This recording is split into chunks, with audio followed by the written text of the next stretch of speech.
So this is a really heavy duty piece of equipment. So this is really useful for an at-home cultivator. A nice chamber that we can load our substrate in, and I also use these electrical boxes.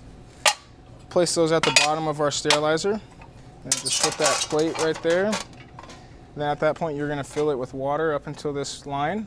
I use distilled water only. And with this setup, we could put probably about 4 blocks in here at a time.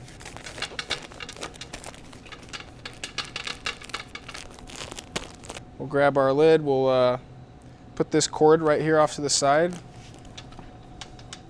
Then we'll just lock it up like that. The spaces around here are all even. Then we'll just tighten it up.